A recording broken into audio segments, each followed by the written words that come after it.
Good afternoon, students. Very energetic. நம்ம வந்து ஒரு இன்டராக்டிவாகவே கொண்டு போயிடுவோம். நான் தனியாக பேசிக்கிட்டு நீங்கள் எல்லாம் அப்படி நான் பேசுகிறத கேட்டுக்கிட்டு இருக்கக்கூடாது, சரியா? இப்போ எங்களை அழகாக இன்ட்ரடக்ஷன் பண்ணி வச்சாங்க, ரொம்ப தேங்க்ஸ்ப்பா. என்ன இன்ட்ரடக்ஷன் பண்ணாங்கன்னு கை தூக்கி ஒருத்தராக சொல்லணும். என்ன சொன்னாங்க?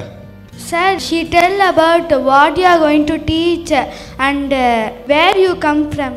சூப்பர். நாங்கள் என்ன சொல்லி கொடுக்கறதுக்கு வர்றோம்? Super super. உங்கள் பேர் சொல்கிறேன். சார் கௌரி. சொல்லுங்கள் கௌரி.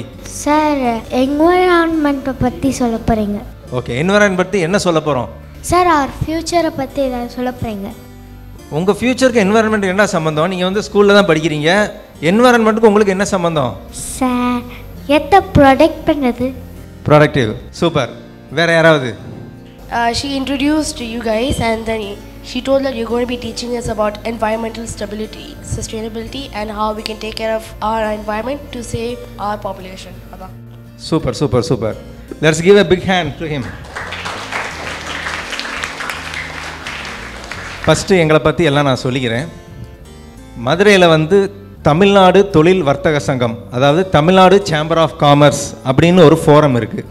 அது எதுக்காக இருக்குது அப்படின்னா, பிஸ்னஸ் பண்ணுறவங்க எல்லாத்தையும் ஒரு குரூப்பாக ஒரு கிளஸ்டராக சேர்த்து அவங்களுக்கு நிறையா ஃபெசிலிட்டிஸ் பண்ணி கொடுக்குறது இந்த சேம்பர் ஆஃப் காமர்ஸுடைய ஒரு நோக்கம். சேம்பர் ஆஃப் காமர்ஸுங்கிறது 100 வருஷத்துக்கு பழமையானது. ஸோ அந்த சேம்பர் ஆஃப் காமர்ஸுடைய இனிஷியேட்டிவ் வந்து நிறையா ஃபோரம்ஸ் இருக்குது. எங்கள் ஆண்டர்ப்ரனர் ஸ்கூல் அப்படின்னு ஒரு ஃபோரம் இருக்குது. ஸோ அங்கேயும் ஸ்கூல், நாங்கள்லாம் அந்த ஃபோரத்தில் நாங்கள்லாம் ஸ்டூடெண்ட்ஸ் மாதிரி போய் படிப்போம். நாங்கள் ஒவ்வொருத்தரும் ஒவ்வொரு பிஸ்னஸில் இருந்தாலும் நாங்கள் அதில் போய் படிப்போம். உமன் ஆண்டர்ப்ரனர்ஸ் WE அப்படின்னு ஒரு ஃபோரம் இருக்குது. EPC எக்ஸ்போர்ட் ப்ரமோஷன் கவுன்சில்னு ஒரு ஃபோரம் இருக்குது. இந்த வரிசையில் சேவ் டு பி சேவ்டு அப்படிங்கிற ஒரு ஃபோரம், அதாவது வளங்களை சேமிப்போம் அப்படிங்கிறது தான் இதோட நோக்கம். ஸோ இப்போ அடுத்த கேள்வி, வளங்கள்னா என்னென்ன, இயற்கை வளங்கள் என்னென்ன இருக்குது சொல்லுங்கள் பார்ப்போம். So land, water, wind, fire. Super. So அதை நாங்கள் எப்படி ஃபார்முலேட் பண்ணி வச்சுருக்கோம்னா, ஃபுட் உணவு, வாட்டர் அதாவது நீர், எரிபொருள் ஃபியூயல் அண்ட் பவர் எலக்ட்ரிசிட்டி, இந்த எல்லா இயற்கை வளங்களையும் நம்ம பாதுகாக்கிறதுக்கு உண்டான ஒரு அவேர்னஸ் ப்ரோக்ராம் தான் இது. ஸோ இதை வந்து நம்ம சொல்கிறதுக்கு ஒரு சிம்பிளாக 2-3 வீடியோஸ் நாங்கள் ரெப்ரசன்ட் பண்ணுவோம். அதை பார்த்துட்டு we will have a interactive session. எதனால் இதை பண்ணணும், உங்கள்கிட்ட நிறைய கருத்துக்கள் கேட்போம், நீங்கள் சொல்லணும், எங்களுக்கு நிறைய ஐடியாஸ் சொல்லணும். ஏன்னா உங்கள்கிட்ட இருந்தால் நிறைய ஐடியாஸ் வரும், சரியா?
ஒரு 20 இயர்ஸ்க்கு முன்னாடி இதை பற்றிலாம் யாரும் பேசியிருக்கவே மாட்டோம்.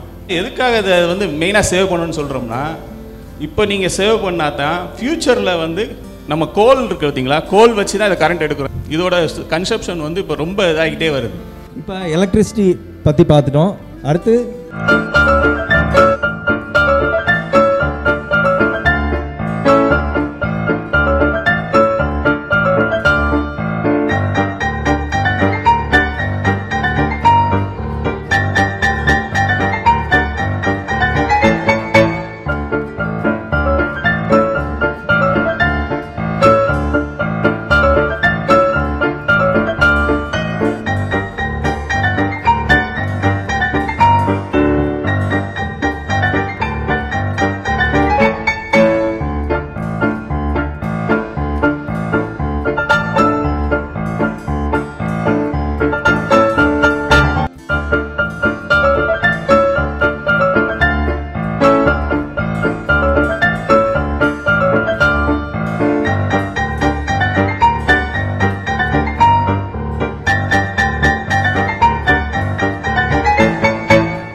இப்போ இந்த ஃபுட்டு பற்றி, இந்த ஃபுட் இண்டஸ்ட்ரியில் இருக்கக்கூடிய ஒரு ரைஸ் மில் மேனுஃபேக்சரர், அவர் வந்து விவசாயிகளை பார்த்து அவங்ககிட்ட வந்து ப்ரொக்யூர்மெண்ட் பண்ணி வாங்கி அதை அரிசியாக தயாரித்து உங்களுக்கெல்லாம் சூப்பர் ஸ்டோரில் வந்து கொடுக்குற அளவுக்கு அவர் எல்லாத்தையும் பார்த்தவர். ஸோ அவர் இந்த உணவுடைய மகத்துவத்தை சொல்கிறாரு, கேட்டுக்கோங்க. Good evening students. ஓகே, அலர்ட்டாக இருக்கீங்க, சந்தோஷம். நான் வந்து ரைஸ் இண்டஸ்ட்ரியில் இருக்கேன். ரைஸ் மில்னா கேள்விப்பட்டிருக்கீங்களா? அரிசி வந்து எதுலேருந்து வருதுன்னு தெரியுமா? Okay, very good. இன்னைக்கு யார் யாரெல்லாம் பிளேட்டில் வந்து சாப்பிட முடியலன்றத கொஞ்சம் வேஸ்ட் பண்ணீங்க. நிறைய பேர் கை தூக்குறீங்க. சாப்பிட முடியலன்னா கண்டிப்பாக சாப்பிடணுன்றது கிடையாது. சாப்பிட்டா அது உடம்புக்கு கெடுதி. ஸோ அப்போ என்ன பண்ணணும்? உங்களால் என்ன சாப்பிட முடியுமோ அந்த அளவை வாங்கி சாப்பிடணும். இது வந்து இந்த வயசுலேருந்தே நீங்கள் வந்து உங்களை எஜுகேட் பண்ணிக்கணும். பிளேட்டில் நம்ம சாப்பிட்றோம், இன்றைக்கி அம்மா செஞ்சு கொடுக்குறாங்க, சாப்பிட முடியலன்றத இப்படி கீழே தள்ளுறதுக்கு எவ்வளோ டைம் எடுக்கும்? 1 செகண்ட். இப்படி கீழே தள்ளுறதுக்கு 1 செகண்ட். பட் அந்த பிளேட்டுக்கு உங்கள் ரைஸ் வர்றதுக்கு எத்தனை நாள் ஆகும் தெரியுமா? மினிமம் 4 to 5 months ஆகும் உங்கள் பிளேட்டுக்கு வர்றது. முதல்ல வந்து விவசாயி வந்து நெல்லை விதைக்கிறாங்க. 100 நாள் 120 நாள் அந்த செடி வளர்ந்து அதில் நெல் வந்து அடுத்து விவசாயி அதை அறுவடை பண்ணி அதை ஒரு ப்ரொடக்ஷன் பாயிண்ட்டுக்கு, ரைஸ் மில், அதுக்கு கொண்டு வந்து அதை ப்ராசஸ் பண்ணுறதுக்கு 1 week ஆகும்.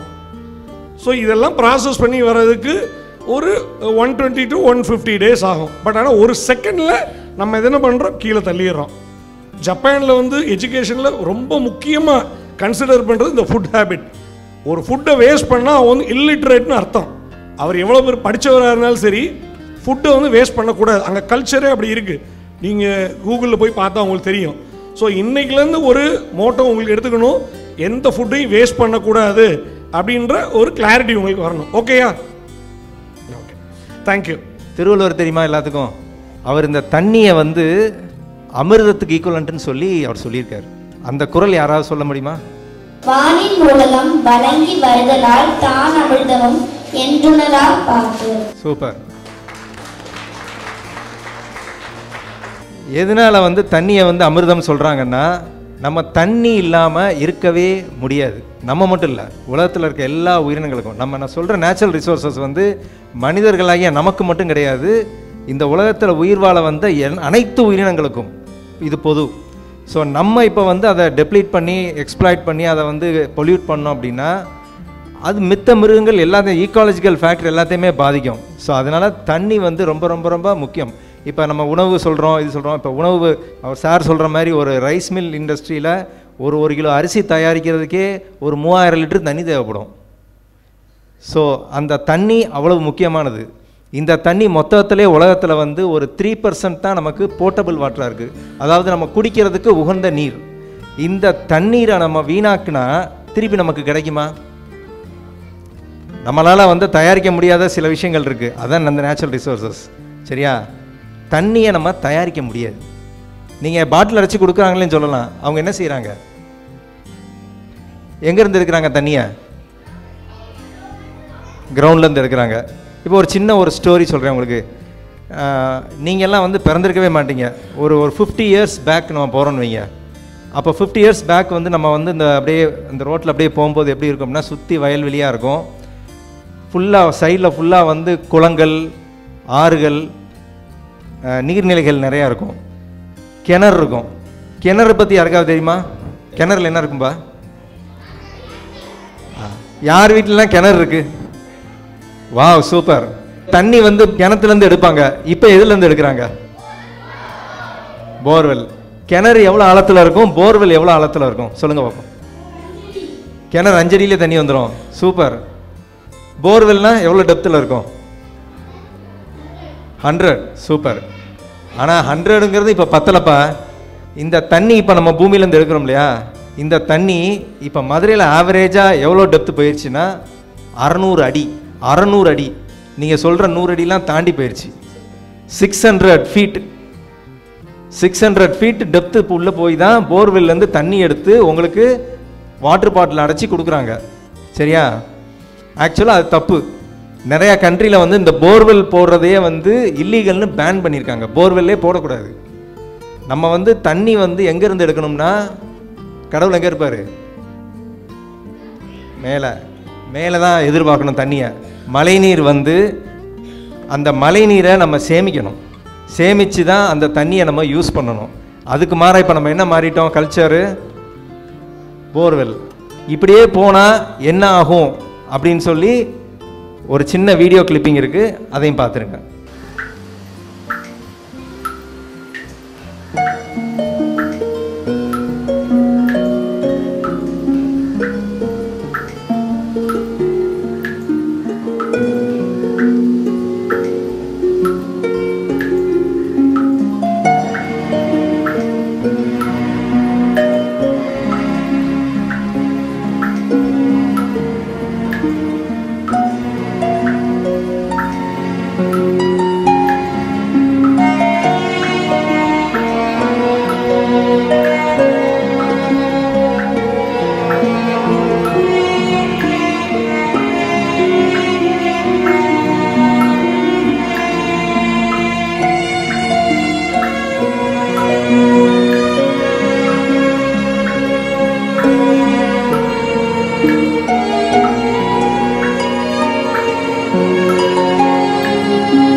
Good evening.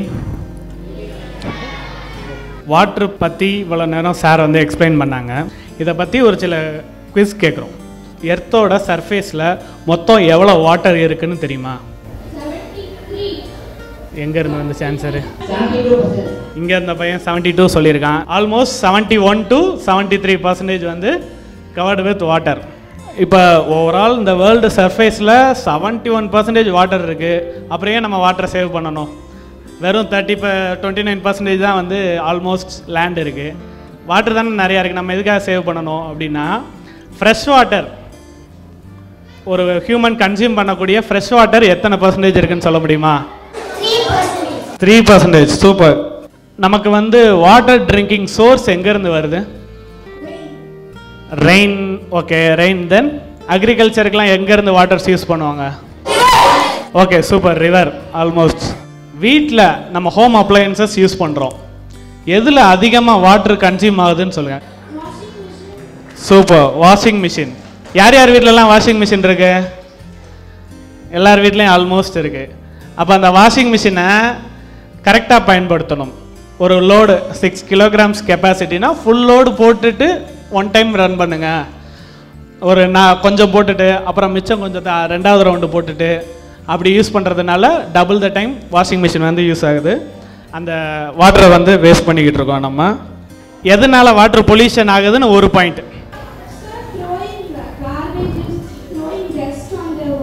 Which type of dusters? Yeah, super. Good evening all. இந்த என்டையர் செஷன் நம்ம எல்லாருமே வந்துட்டு ஏன் வந்து நம்ம ஃபுட்டு வேஸ்ட் பண்ணக்கூடாது, ஏன் வாட்டரை வேஸ்ட் பண்ணக்கூடாது, எல்லா விஷயத்தையும் நம்ம ஏன் சேவ் பண்ணணும் அப்படின்ற விஷயத்த எல்லோரும் அவ்வளோ அழகாக சொல்லியிருந்தாங்க. அண்டு நம்மளோட செல்ஃப் நம்ம சேவ் பண்ணுறதுனால நமக்கு அது உபயோகம் அப்படின்றது ஒன் திங். செகண்ட் திங் ஒன்று இருக்குது, நம்ம ஒவ்வொரு விஷயமும் நமக்கு இப்போ எல்லாமே கிடைக்குது. நமக்கு நல்ல இன்ஃப்ராஸ்ட்ரக்சர் இருக்குது, நமக்கு நல்ல லைட்டிங்ஸ் இருக்குது, நம்ம நல்லா படிக்கிறோம். ஸோ நம்மக்கிட்ட எல்லாமே இருக்குது. ஸோ இது எதுவுமே இல்லாமல் நிறைய பேர் இருக்காங்க. நம்ம இன்றைக்கி இதெல்லாம் சேவ் பண்ணால் மட்டும்தான் அவங்களுக்கு அந்த திங் எல்லாமே அவங்களுக்கு போய் சேரும். நம்ம சேவ் பண்ணுற விஷயம் நமக்காக மட்டும் இல்லை, நம்ம சொசைட்டிக்காக. ஸோ எந்த விஷயமா இருந்தாலும் சரி, மணியாக இருந்தாலும் சரி, ஃபுட்டாக இருந்தாலும் சரி, எதையுமே நம்ம வேஸ்ட் பண்ணக்கூடாது. நமக்கு எது தேவையோ அதை எடுத்துக்குவோம், அதை நம்ம யூஸ் பண்ணுவோம். நமக்கு தேவையில்லாத விஷயத்தை அடுத்தவங்க கூட நம்ம பகிர்ந்துக்குவோம். So that's it my side. Thank you all. Thank you.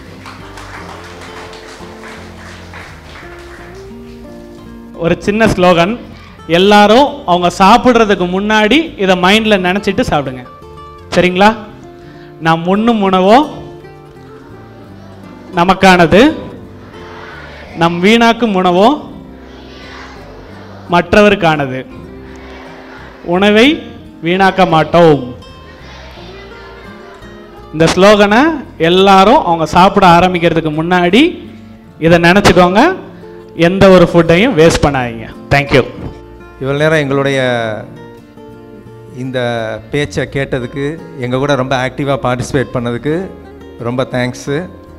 அதே மாதிரி இப்படி ஒரு வாய்ப்பு கொடுத்ததுக்கு உங்கள் பிரின்ஸிபல், ஸ்டாஃப்ஸு, மித்த சப்போர்ட் பண்ணவங்க, முக்கியமாக உங்களுடைய சேர்மன் அவர் சார் செந்தில்குமார் சார், இவங்க எல்லாத்துக்கும் ரொம்ப ரொம்ப ரொம்ப தேங்க்ஸ். ஏன்னா அவருடைய இனிஷியேட்டிவ்னால தான் நாங்கள் இங்கே இந்த ஸ்கூலுக்கே வந்தோம்.